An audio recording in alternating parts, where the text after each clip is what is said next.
Hello, traders. You're watching daily currency market news on ИнстаФорекс TV channel with me, Kate Недачина.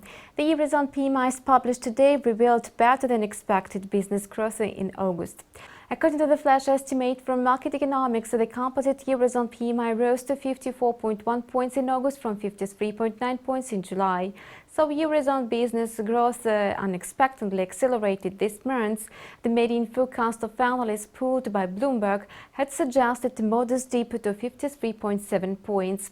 Experts at Bloomberg think that the Eurozone manufacturing PMI is mainly boosted by strong Germany's indicators. So an increase in Germany's industrial output can offset the negative impact from weak business activity in France.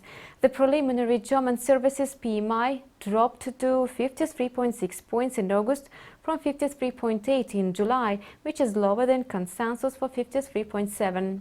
On the contrary, the flash manufacturing PMI grew to 53.2 points from 51.8 in the previous months, making the highest level in 16 months and beating the consensus for a drop to 51.6.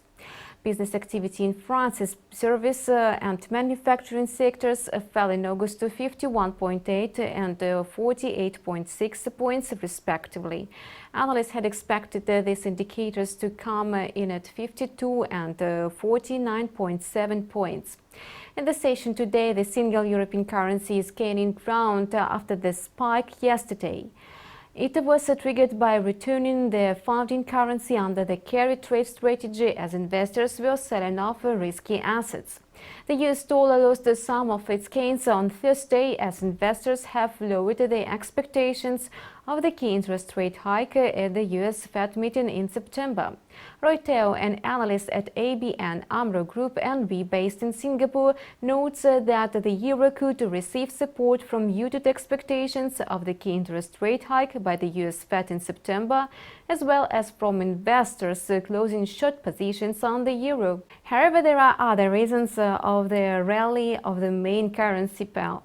The euro has spiked almost 150 pips as a response to the resignation of Alexis Tsipras.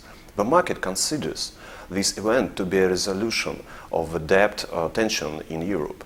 Nevertheless, the actual situation in the Eurozone economy, especially compared to the United States, suggests a different conclusion. So the euro-dollar pair is expected to make a correction move to the level of 1.1180. Moreover, turbulence in China's economy and growing investors' concern about the global economic stability are making an adverse impact on markets. Traders betting on the strengthening of the US dollar are more interested now in selling currencies of emerging markets which have greatly fallen in value against the greenback. Meanwhile, the troubled environment has not affected the euro and Swiss franc, which are rising in value despite the negatives. It was ИнстаФорекс News and me, Kate Недачина. See you next release.